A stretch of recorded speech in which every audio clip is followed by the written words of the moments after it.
नाही मुंबई हरली आज।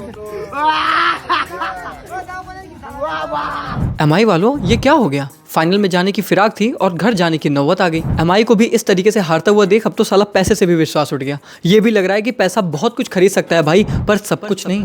कहाँ कमी रह गई अंबानी जी? कहीं श्रेयस अय्यर वाला वेंकटेश अय्यर वाले में तो नहीं भेज दिया? पर भाई मजाक से हटकर भेजा तो था श्रेयस अय्यर ने आरसीबी से हारने के बाद एक संदेश कि we have lost the battle but not the war. और इस लाइन का असली मतलब श्रेयस अय्यर ने आईपीएल प्लेऑफ्स की one of the best knock खेलकर हमें दिखाया है और दूसरी तरफ मुंबई को हराकर आरसीबी के हेटर्स को नया बाप बनाने के लिए मजबूर कराया है। बताओ यार, एमआई वालों को हम लोगों ने इतना हाइप किया, कितने लोग यहाँ पर कह रहे थे कि एमआई 3 तारीख को आरसीबी को हराकर ह्यूमैनिटी बचाएगी। बेचारे अपना 18 साल का रिकॉर्ड तो बचा नहीं पाए, ह्यूमैनिटी क्या बचाएंगे? हार गए ना 200 प्लस डिफेंड करते हुए, और हारे हो सरपंच साहब के सामने। वो सरपंच साहब जो आईपीएल हिस्ट्री का इकलौता कप्तान है जिसने 3 अलग अलग टीमों को आईपीएल फाइनल में पहुंचा दिया है। पहले दिल्ली कैपिटल्स, फिर केकेआर और अब पंजाब किंग्स को फाइनल में ले जाने वाले श्रेयस अय्यर इकलौते कप्तान हैं।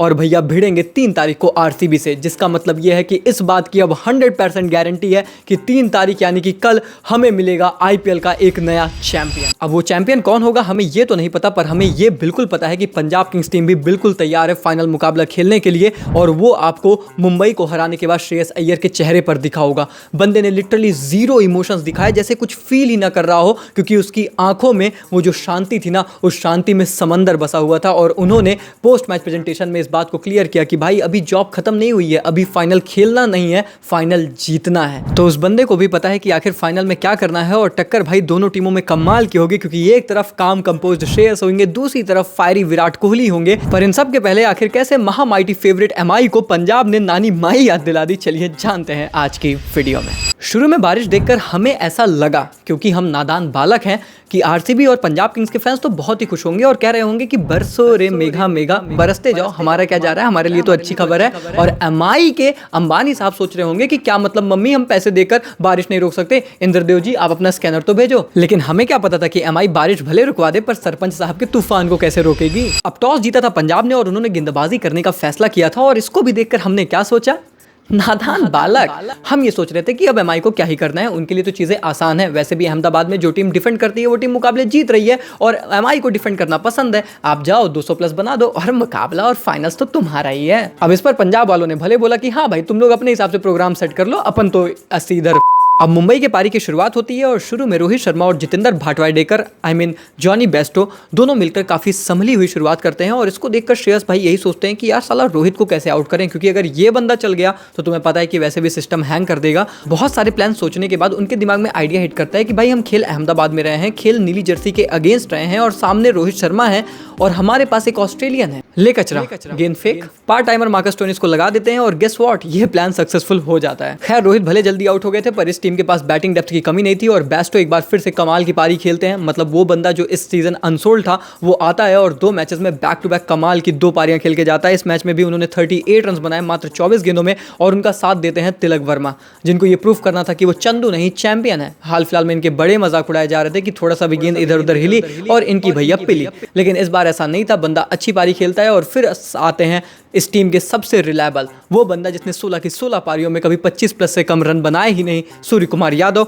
और एक बार फिर से बना देते हैं 44 रन। देखा जाए तो 13 ओवर तक सब कुछ एमआई के लिए ठीक ही चल रहा था, लेकिन उसके बाद सूर्य कुमार यादव और तिलक वर्मा लगातार आउट हो जाते हैं, जिसकी वजह से पूरी तरीके से मोमेंटम पंजाब के पास जाता है। और ऐसा लगता है कि बैटिंग डेप्थ कम लेकर उतरी मुंबई अब ट्रबल में आ सकती है, क्योंकि अगर हार्दिक या फिर नमन धीर में से कोई एक और आउट होता तो फिर राज बावा यानी कि एक यंगस्टर खिलाड़ी आता जिसको सीजन में एक भी बार मौका नहीं मिला था। यहां से पंजाब पूरी तरीके से मैच को ग्रिप कर सकते थे, लेकिन उसके बाद एक ऐसा डिफेंस करते हैं हार्दिक भाई जिस पे छक्का लग जाता है। उन्होंने मारा नहीं, पर वो चला गया। तुम्हें पता है मिसफील्ड होती है, चौका जाता है, और वहां से पूरी तरीके से मोमेंटम फिर से मुंबई के पास आता है, और मुंबई ने उसे कैपिटलाइज किया और बना दिए 200 के पार, जिसका बहुत बड़ा क्रेडिट जाता है इस टीम के एक अंडररेटेड सुपरस्टार नमन धीर को, जिन्होंने इस सीजन इस टीम के लिए कुछ कमाल की पारियां खेली। एक्चुअली में वो काम करके दिखाया जो हम उम्मीद हार्दिक पांड्या से करते थे। इस मैच में भी नमन मात्र 18 गेंदों पर 200 के ऊपर के स्ट्राइक रेट से 37 रन बनाते हैं, टीम को 200 के पार पहुंचाते हैं। लेकिन स्टिल ये बात बहुत क्लियर थी कि मुंबई 10 से 15 रन शॉर्ट था, और ये बात हमें मिड इनिंग्स में ही पता थी। अगर आप हमारे टेलीग्राम चैनल पर हो तो मैंने तुरंत ही एक वीडियो पोस्ट की और मैंने बोला कि यार रन्स बने हैं पर कम बने हैं। उस टाइम शायद हम फिर भी ये सोच रहे थे कि मुंबई फेवरेट्स है, क्योंकि 200 प्लस डिफेंड कर लेती है, और इतने प्रेशर गेम में शायद डेफिनेटली डिफेंड कर लेगी। पर भाई वहाँ पर एक बात जो और मुझे पिंच की वो ये थी कि लास्ट 6 ओवर में मैंने चेक किया कि मुंबई ने एक भी छक्का लगाया ही नहीं था। And that's completely pinch you, क्योंकि एमआई जैसी टीम अगर बड़े रन्स नहीं बना पा रही लास्ट के 6 ओवर्स में तो ये समझ में आता है कि उन्होंने वो कैपिटलाइज नहीं किया था और इसीलिए वो 10-15 रन छूट गए थे जो कि ये टीम आसानी से बना सकती थी। खैर चेस की शुरुआत होती है और अब वो टीम चेस करने चल रही थी जिसने आईपीएल हिस्ट्री में सबसे ज्यादा सक्सेसफुल 200 प्लस चेजेस किए हैं, उस टीम के अगेंस्ट जिसके खिलाफ आज तक आईपीएल हिस्ट्री में 200 प्लस चेस कभी नहीं हुआ था। इस आंकड़े को देखकर ही हमें समझ में आ गया था कि एब्सोल्यूट सिनेमा होने वाला है और उसके बाद जो हुआ वो डेफिनेटली एब्सोल्यूट सिनेमा ही था। शुरू में प्रभ की विकेट तो बोल्ट को तीसरे ओवर में ही मिल जाती है, लेकिन उसके बाद प्रियांश आर्या और जॉश इंग्लिश ने मिलकर पार्टनरशिप संभाली और इनफैक्ट इस मैच का मेरे हिसाब से सबसे बड़ा टर्निंग पॉइंट तभी आता है जब जसप्रीत बुमराह अपना पहला ओवर लेकर आते हैं और उनको जॉश इंग्लिश 20 रन जड़ देते हैं। भाई इतना तो वो 4 ओवर में खाता है जितना इसने एक में पेल दिया। और मैं इस चीज को क्यों हाईलाइट कर रहा हूं, क्योंकि हो सकता है कि आप कहो कि यार एक दिन होता है, खराब हो गया, कोई बड़ी बात नहीं है, पर मुझे ऐसा लगता है कि शायद वो ओवर पंजाब को ये बिलीव कराता है कि हम ये कर सकते हैं। मुझे उसके पहले लिटरली कतई नहीं लग रहा था कि पंजाब इस चीज़ को मुकम्मल कर पाएगा, लेकिन उस एक ओवर ने मुझे भी ये पुशबैक किया कि नहीं भाई हो सकता है। अगर आपने सबसे मेन गेंदबाज जसप्रीत बुमराह को ही बजा दिया तो फिर एमआई वाले चाहे जितना कहें कि ये हिला देंगे वो हिला देंगे, भैया सरपंच साहब इनका सब कुछ हिला देंगे।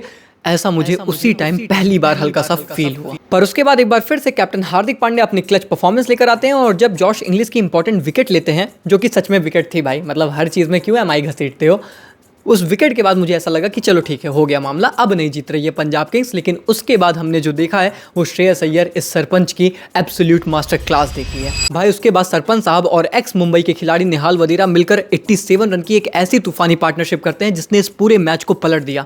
और याद रहे कि इस बीच निहाल वधेरा का कैच ट्रेंट बोल्ट ने छोड़ दिया था। अब शायद आप मुड़कर देखोगे तो वो कैच नहीं मैच छोड़ा था। हालांकि उसके बाद निहाल भाई आउट होते हैं और शशांक भाई भी अपना रनआउट कराकर श्रेयस भाई से 2-4 गाली एक्स्ट्रा खा लेते हैं, लेकिन स्टिल श्रेयस भाई खड़े रहते हैं। और लिटरली मैं कह रहा हूं मैंने प्लेऑफ्स में शायद इससे बेहतर नॉक देखी नहीं है। जो सरपंच साहब ने ये पारी खेली और उस पारी का सबसे अहम किरदार वो था जब ट्रेंट बोल्ट और जसप्रीत बुमराह यॉर्कर्स डाल रहे थे और वो बंदा लिटरली भाई जड़ पर यॉर्कर डाली जसप्रीत बुमराह ने और उस बंदे ने ऐसे करके चौका निकाल दिया। I mean that was just literally for me the shot of the tournament.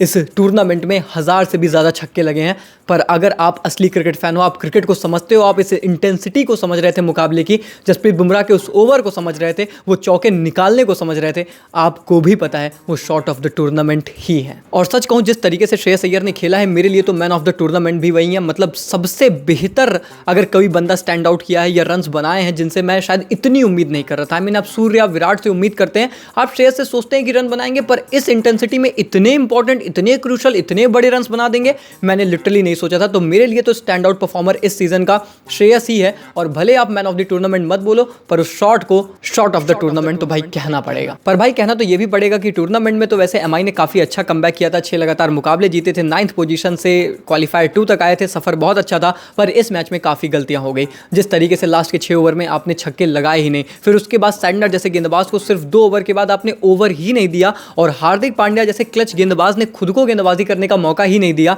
These were the big question जिनका आंसर शायद हार्दिक पांड्या को एज अ कैप्टन देना चाहिए। मतलब मुझे लगता है कि वहाँ पर गलती एमआई से, उनके मैनेजमेंट से और उनके कप्तान से हुई, जिसका खामियाजा इस मुकाबले में उन्होंने भुगता। एमआई की इन गलतियों का रिजल्ट ये निकला कि सरपंच साहब को मौका मिला है कि लास्ट सीजन जो काम उन्होंने अपने वीर यानी कि शाहरुख खान के लिए किया था, वो इस बार अपनी ज़ारा यानी कि जिंटा क्यूटी के लिए कर सकते हैं। लेकिन इसमें ट्विस्ट ये है कि आरसीबी वाले कह रहे हैं कि भाई वीर तो हमारी तरफ भी है, उसको हम विराट बोलते हैं, तो वीर ज़ारा तो इस बार कैसा चलेगा भाई। अब कैसा चलेगा हमें नहीं पता, लेकिन चलेगा यही कि एक नया चैंपियन बनेगा, चंदू चैंपियन बनेगा। अब वो कौन बनेगा मुझे नहीं पता, पर भाई मज़ा बहुत ज़्यादा आने वाला है। और ये भी बहुत सही बात है कि एक नया बाप भी बनेगा। हाँ हेटर्स क्या कहते हो आरसीबी वालों, हैं ह्यूमैनिटी बचवा रहे थे एमआई से, कह रहे थे ई बचाए वो बचाए, ई कर देंगे वो कर देंगे, मिल गया। और उससे भी ज़्यादा एमआई के लिए मतलब एक लेगेसी भी तो टूट गई कि आप यार 200 प्लस के ऊपर मतलब कभी आपके खिलाफ चेस नहीं हुआ था। वो चीज़ Rohit Sharma as a captain, यार देखो तुम कुछ भी कहो, कुछ तो बात थी यार उसमें कि मतलब ऐसे ही फाइनल्स में जाके कभी नहीं हारा, ऐसे नहीं कि ऐसे क्रंच सिचुएशन में हमेशा जीत जाता था। 200 प्लस अपने गेंदबाजों से ऐसा रोटेट करा के, ऐसी गेंदबाजी करा के, ऐसी फील्ड सेटिंग करा के निकलवा लेता था कि वो डिफेंड हो जाए। हाँ उनके पास गेंदबाज भी कमाल के थे, लसित मलिंगा थे, जसप्रीत बुमराह थे, ट्रेंट बोल्ट भी हैं।